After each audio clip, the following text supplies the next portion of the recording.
Guys, I am super excited for you to meet Kathleen Fors. Kathleen and I go way back. We actually knew each other when she lived in Austin, and I've stayed in contact with her and up to date on what she does and all of the things that she's tackling at her young age of 75. She is, I got to say, they just, her and her husband just went to the World Senior Games in St. George, Utah. And in the age group of 75 to 79, they won 2 gold medals in tennis, 1 in silver in golf, and 2 gold and 1 bronze in pickleball.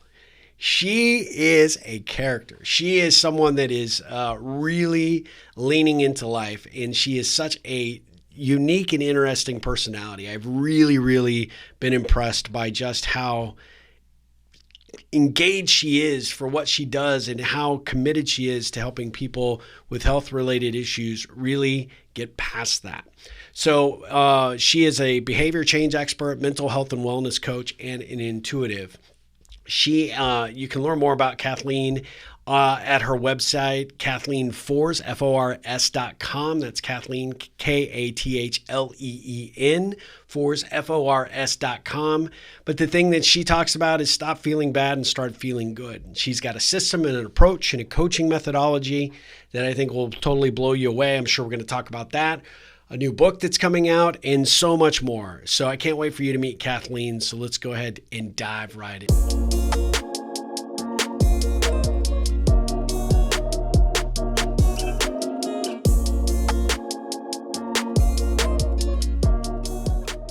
Guys, I am so honored to have Kathleen Fors with us today. Kathleen, how are you doing? And welcome to the Ripple Effect Podcast.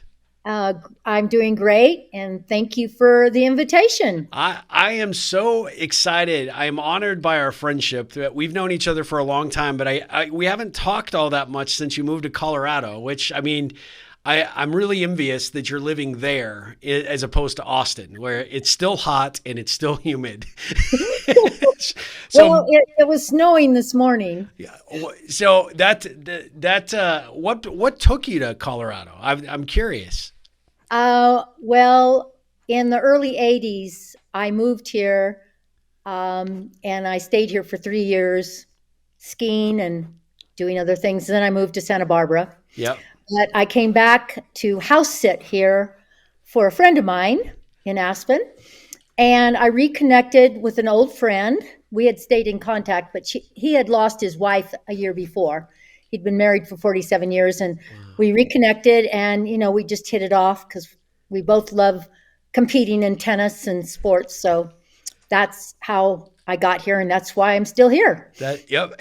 And that's what a connection point. That's a good connection point to have, tennis and all the different sports that you're into, because you do tennis, pickleball, golf. All started within the last 4.5 years. All started within the last 4.5 years, and you're already competing for national titles and winning gold medals. And that's correct. In our age group. I love it. Well, so before we dive into that, because I definitely want to get a sense of what you've learned along the way as you've gotten into these sports and you've gotten to have these experiences. But I always like to start the Ripple Effect podcast interviews with a little bit of an origin story, how you became who you are. So give us a little sense of who you were growing up and kind of just who you are today. Well, growing up, I was raised in a challenging family, like a lot of people. Yep. And I had some major challenges. And I would say that I was probably the lower 10% of my class academically and so on. But I did have, I was really good at sports. Yep. So that was my saving grace of, being able to, win the tetherball tournament and win the hula hoop contest and stuff that gave me a little bit of confidence, in myself. Sure. Where other areas I felt totally inferior. Yeah. So as we move along, I played on the tennis team and I've been playing tennis, but when I was about 52, I stopped playing because my knee started hurting And I thought, well, I don't have a lot of money to pay for a knee replacement and stuff, so on. So it was 17 years that I hadn't played any sports. I kept Wow. walking. I Yeah. walked every day, 2 or 3 miles, but I wasn't playing any sports. Yeah. So then when I reconnected with my friend, my husband, Kenny, 4.5 years ago, almost five, he said, well, have to play tennis. You used to be a good tennis player. You can't not just, sit on your duff. So he got me out playing tennis. And then a year and a half ago, we started playing pickleball. And, 4 years ago, we started playing golf. So that's sort of been our life. I love it. Well, and I know we talked a little bit about this before we started recording, but not just the knee, but you had some health challenges that really kind of turned you towards this interest in helping other people realize they can overcome certain obstacles. Can you talk a little bit about that? Well, I'll say that I started having an eating disorder when I was 16, overeating, binge eating, and I had that for 22 years. And in about 19, well, I don't know exactly what, but I started working on myself, and I healed my eating disorder. And then a few years later, I had a serious inflammation problem. And it was all caused, my eating and my illness was caused by not having good emotional health. Yeah. And that was from a dysfunctional family, being Yep. raised in someone. So I started, once I got over my eating disorder, I decided I'm going to do everything possible. I'm going to take every class. I'm going to do everything possible to be my best self. Yep. And that's what I did. I took hundreds of classes. I learned healing modalities. I got coached by like 9 different coaches. I worked with like 8 different healers. I worked with 4 different, we're talking about 35 years, like 4 therapists. So, and in the meantime, I was very, intellectually, I was dyslexic. And so I had a major learning disability, but I had a lot of tenacity. So when I did finally learn something, I was starting to put all the dots together, and I developed something I call the Holistic Emotional Makeover Success System. And it's proven to be, extremely powerful. But it was from, 35 years of focusing on, what's wrong with me? Why can't I have a lasting relationship? Why, and a lot of it was about not having boundaries, healthy Yeah. boundaries. Yeah. If Yeah. you don't have healthy boundaries, you're going to have challenges in every area of your life. Well, I and, mean, and, from and my you're very, experience. oh, I'm sorry. I didn't mean to step on you. I was just going to say, but your proof of being able to identify these things. I remember the first time, maybe not the first time we officially met, but you and I ended up having an in-depth conversation. This is way back when you were in Austin, but you and I recognizing we had a number of connection points in common. I grew up in a really difficult family environment. A lot of what I did, I tried to do on my own, right? Try to, I competed in a lot of individual type sports. I was accustomed to being alone, being shy and introverted because I felt like I didn't have a lot of value to bring to the world. And so you and I sort of came together and we found that we had these similarities. And what I really admired about you was that you had found sort of this empowerment, whether it be the system that you're creating or the various degrees of training and coaching that you had had over the years in therapy. You had found kind of a next gear, and it really impressed me because you were like, you're never too old or too young to get control of your life and start taking that control. And it stuck to, with me to this day. Oh, well, I'm glad.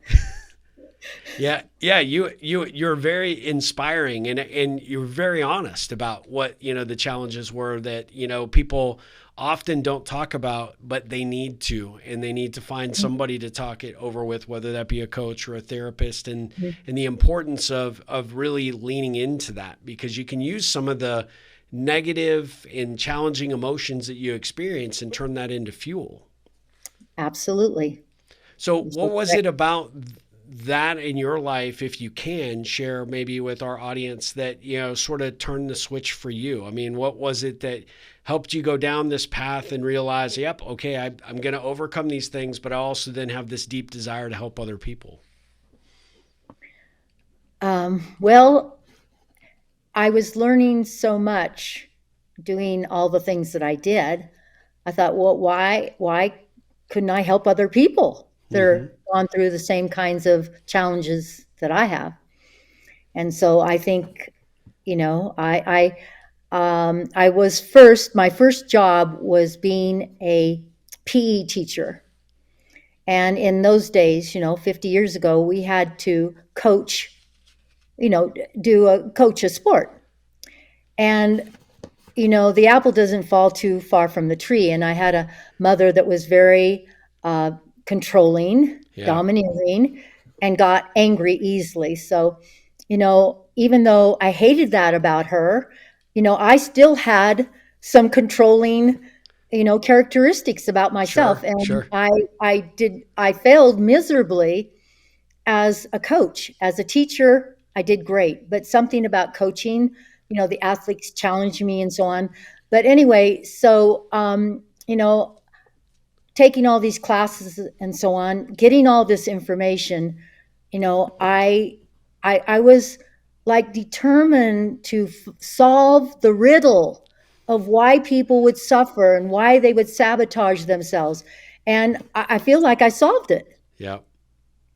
That's fantastic. So the types of clients that you work with today, give me a sense of when you actually end up finding a situation with someone that that you can help them. What does that generally look like, and how do you work with them today? Is it one on one? Is it over the phone or Zoom or tell us a little bit Yeah. about your coaching practice? Okay, I have a program, and it's we do it over Zoom or the phone.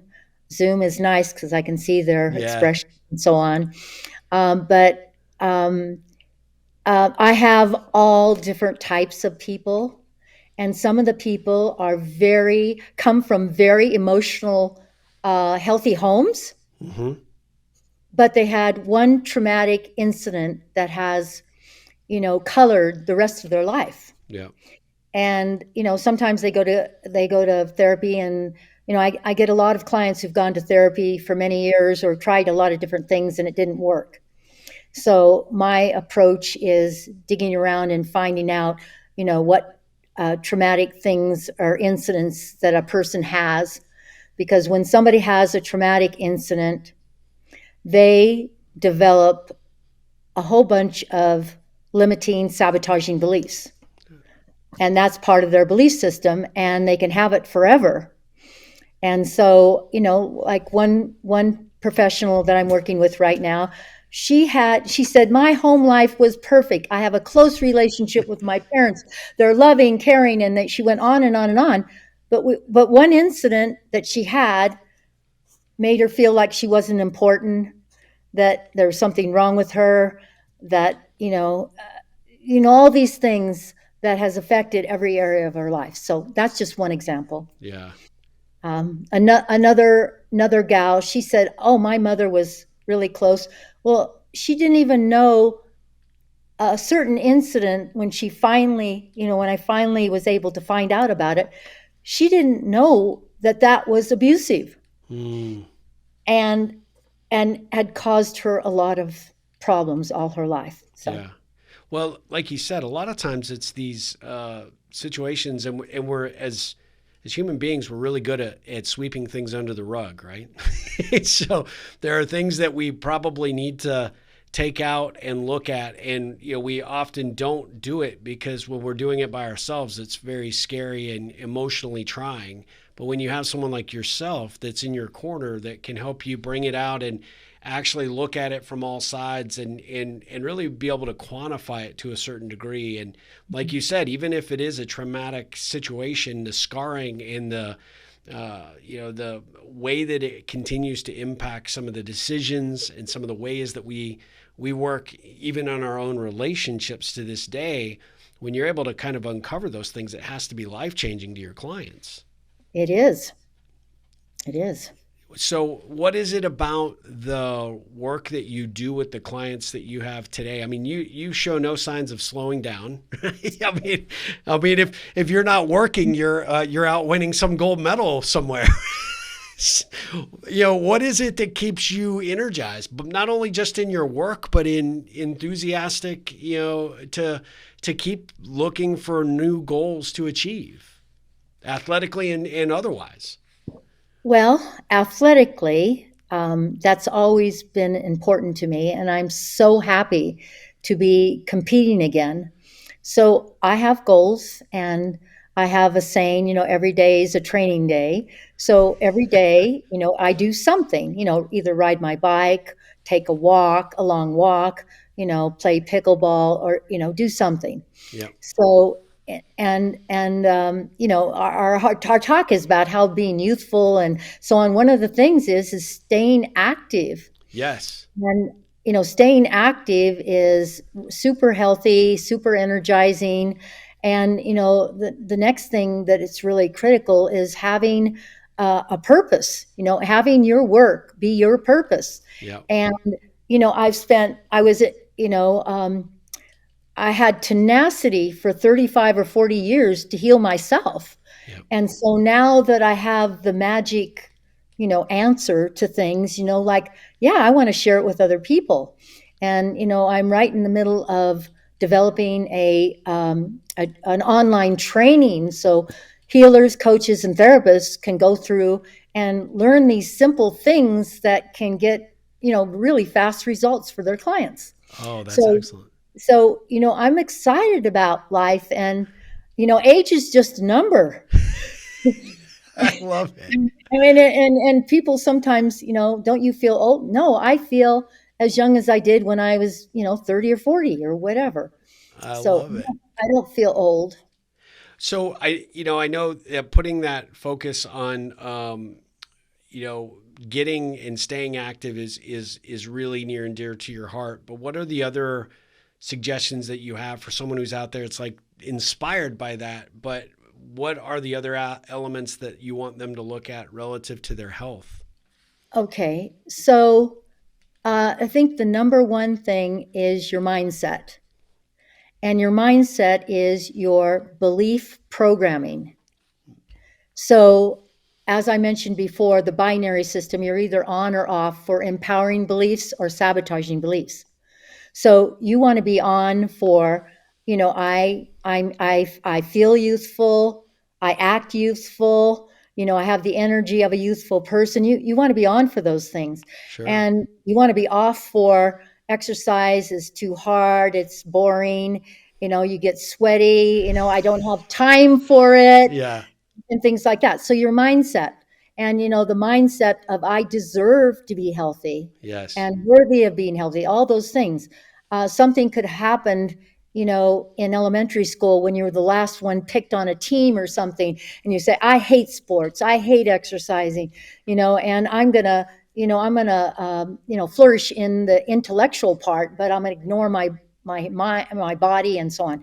So, the mindset is critical because it affects everything else. So, Yeah. in the mindset that you want to be someone who eats healthy and buys healthy foods.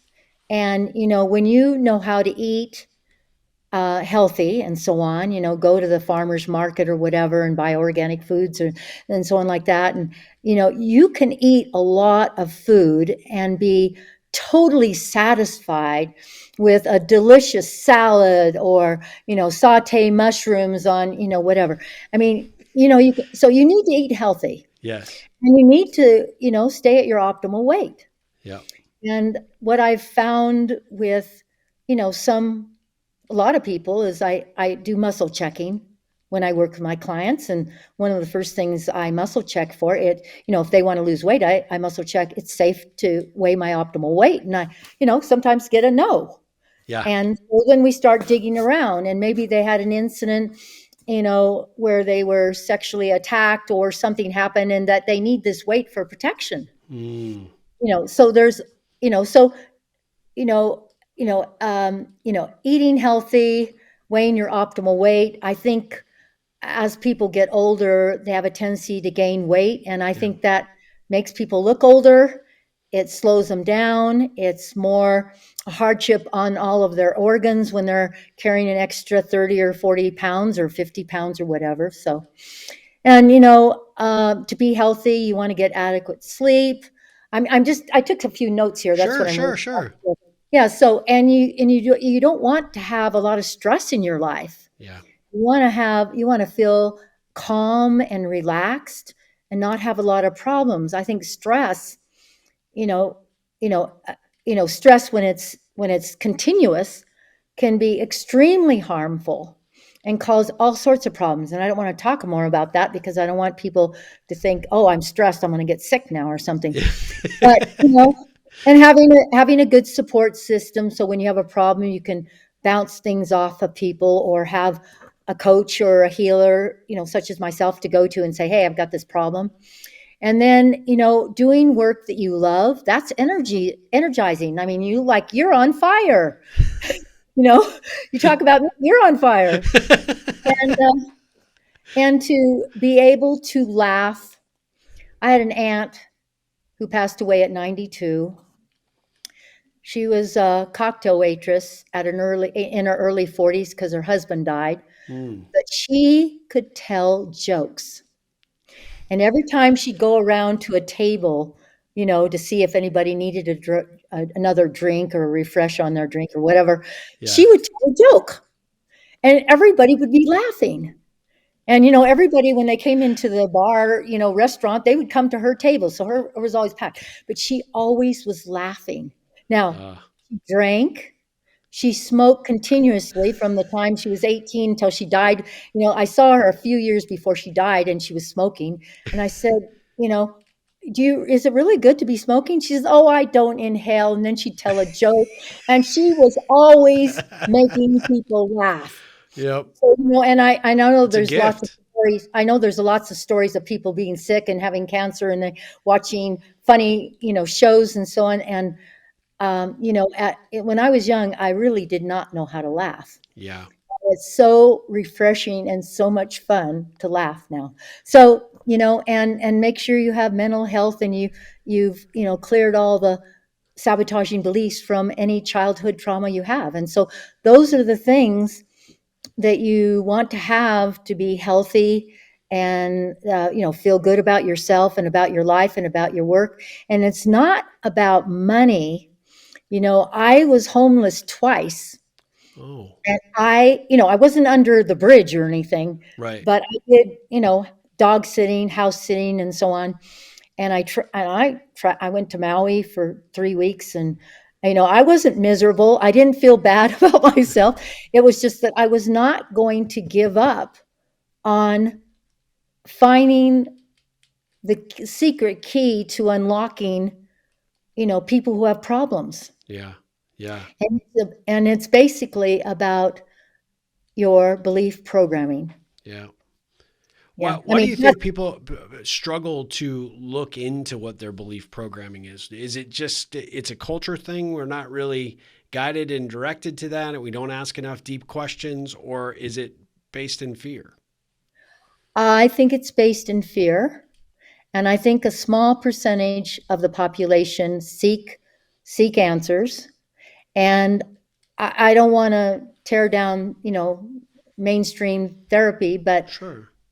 but it doesn't work for a lot of people. They don't, Yep. they can go to therapy for years, decades, some of them. I have had clients that said they worked 2 decades on something, and Wow. the first session we find out how they were broken, from whatever. But the other thing is, who wants to admit that they're wrong or something's wrong with them, Yeah. or they can't, or they feel badly about themselves, or they did something that was bad.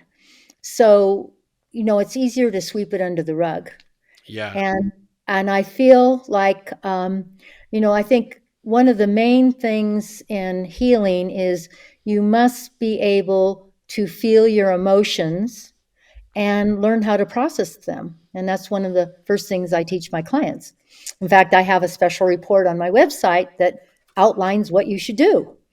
And most people in all cultures are taught, oh, don't cry. You're a big boy. You're a big girl.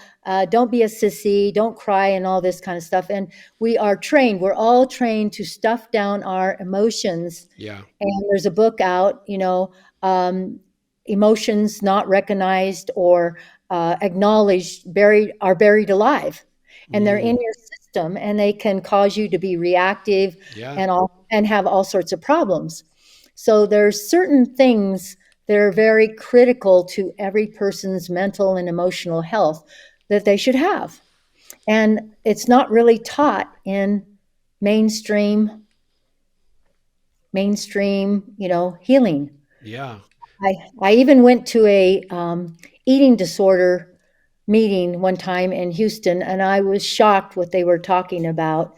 They were talking about you don't want to feel deprived, because if you feel deprived, you'll overeat and so on. But in their snack room, they had all these potato chips and all this Mm, junk food, and I thought, no, I don't think you're going down the right road. yeah. You want to talk about your belief system and your emotions and so on. So anyway, Well, let me ask you one question. So, someone okay. that's hearing what you have to say and they're thinking, this is something I want to explore. What's a question you might suggest they ask themselves to say whether they're prepared or ready for that journey? To start going, deeper. Are you willing to share your deepest secrets? And first of all, I have them read my story, because I'm very open about my sexual abuse. Yeah. And if physical abuse, I'm very open about that and all the problems that it caused me. So when they come to a consultation, I think they feel more comfortable saying whatever they want to say, because I've shared that I've Yeah. already had that problem, and you're not a bad person if you have sexual abuse. And in fact, sexual abuse is like 25% of the women have Yeah. sexual abuse. And Yeah. it's usually by a close family member or a cousin or a neighbor or something. So in my book, I'm telling people, if you have children, be careful who you leave them with, and so on. You need to be really careful, Yeah. because I've had many, many clients that have had sexual abuse, and it's never a stranger. Yeah. It's always somebody, close to the family. Oh, it's So so what sad. was the question again? I forgot. Well, no, you answered it. Really, the question that people should be asking themselves if they're Oh, really ready. And yeah. I mean, that was a perfect answer for sure.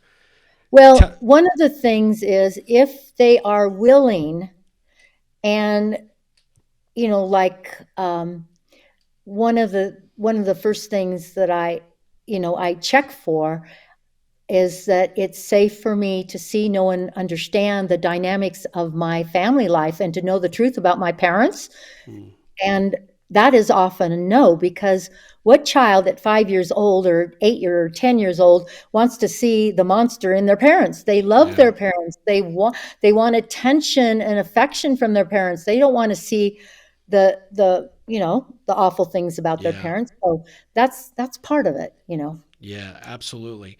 Tell us The main, really. main thing is just the willingness to trust the process, trust me, and go along with the program. Yeah. No, that makes perfect sense. I appreciate that for sure. So you have another book that is coming out. Tell us a little bit about that. Just one book. I Oh, okay. just one book.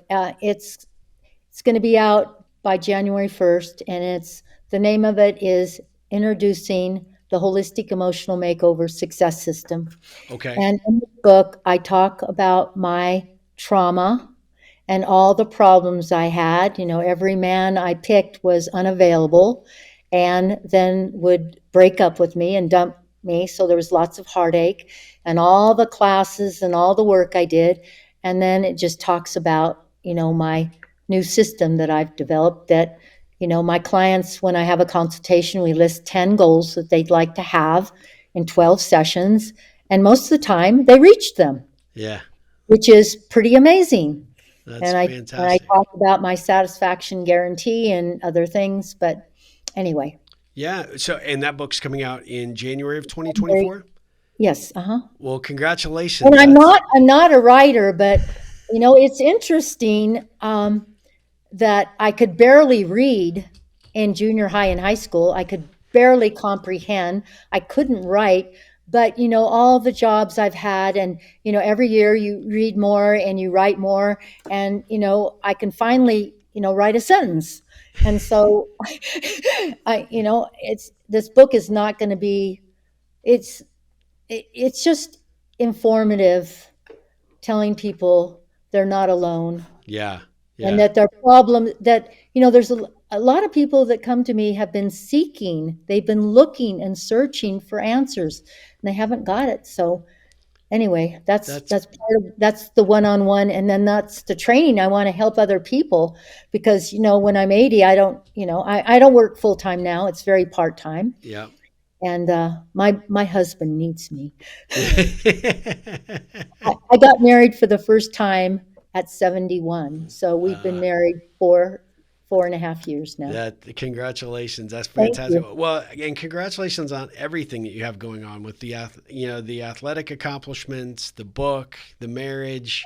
I Thank am, you. like I said, I've always just been enamored with everything that you have. I kind of consider you like this energetic buzzsaw. You just have always had a way to I think the people, I can see why you're successful at what you do, because when you are around other people, you have the purest intentions of trying to help them wherever they might be at. And that really shines through, and that's a true gift. I mean, you've created so many positive ripples for the people that you've worked with over the years, or who have just had the pleasure of knowing you. So, I mean, I Thank hope you. you That know is that. the highest compliment. Uh, Thank you so much. you're welcome.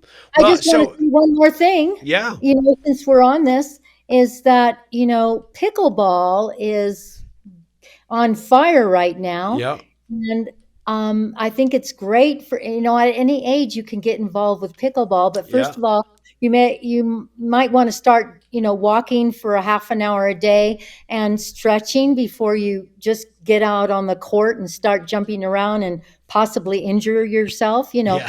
So warm up and stretch.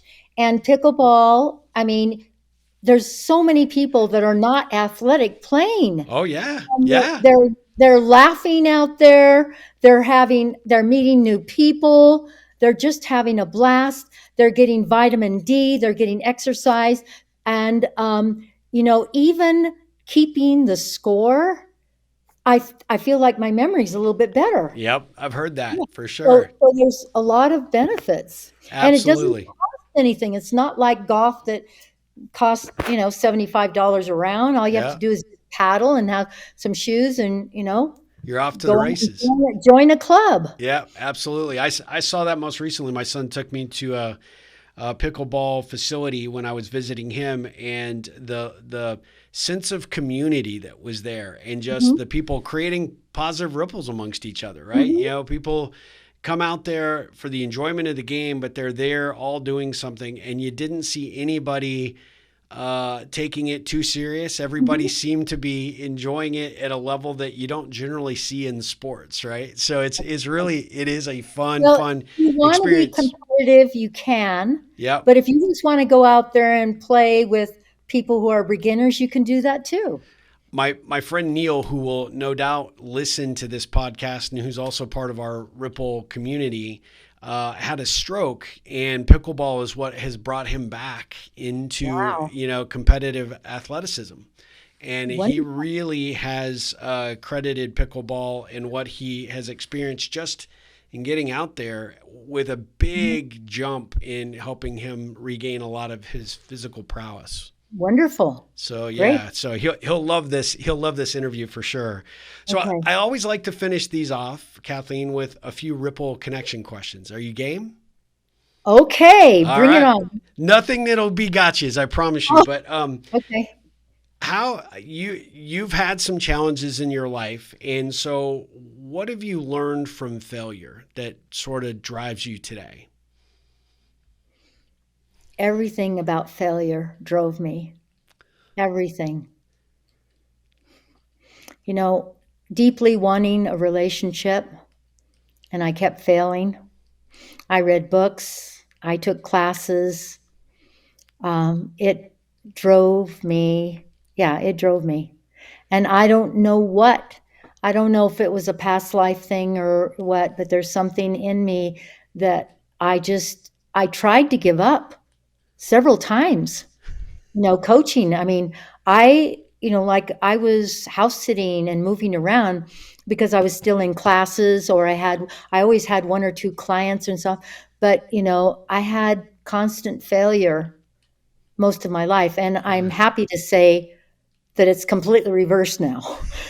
Me So too. the I'm happy for that too. payoff is huge. That's fantastic. I love that. Thank you for sharing that. What's the best thing, because you are very much an entrepreneur. What's the best thing about being an entrepreneur? Um, you are in charge of your own life. You can work as long as you can work all night if you want. You can take time off. I think mainly for me is that um, I'm doing my soul work. That is the best thing about being an entrepreneur, I I think, love for it. me. That's fantastic. What is the best thing you could hear a client, colleague, or friend say about Kathleen Fors? Um, well, I guess, when they say her work, in the testimonials that have been written up to me about me, they say her work is magical, Oh, and that, the transformation is so fast and easy. It's just magical. oh, that's great. Where or who are your influences today? Where do you get your influence, or who might be influencing you today? Oh, wow. Oh, I think it's Robert Kennedy Jr., who is the founder of the Children's Health Defense. And he's very inspiring to me because he's written all these books that are incredible. And he's 1000% committed to children's health and doing the research. I mean, he is incredible. Yeah, he is definitely a mentor and a totally inspiring person to me. And if anybody is interested in their health and their child's health, I recommend them going on children'shealthdefense.org Oh, that's great. and signing up for the newsletter. Oh, no, thank you for that tip for sure. Well, last two questions. What does the ripple effect mean to you? Well, by connecting with you, you're going to ripple out the information of who I am and what I'm doing in the world, and other people might be interested in it. And so, you know, um, there's a saying in the book Power versus Force, and Dr. Hotkins, can't even say that right, sometimes has a letter of consciousness. And down on the bottom is fear and guilt and shame, and up here is happiness, joy, acceptance, and so on. And he says every time you go up a point, or even 1/10 of a point, because everything is energy, you are affecting the energy of the planet. Yeah. So, by having a conversation with you, if one person, listens to this podcast or whatever, and it changes their life, they're going up the conscious ladder and they're changing the energy of the planet. Yeah. Oh, I love that. Yeah, that talk about a positive ripple without question, right? Yes. Well, so my last question is, what ripple can I be looking to create for you? I think you already have by inviting me on this a podcast. And I was, when you made a comment on my Facebook post, I was very honored. So you've already done that.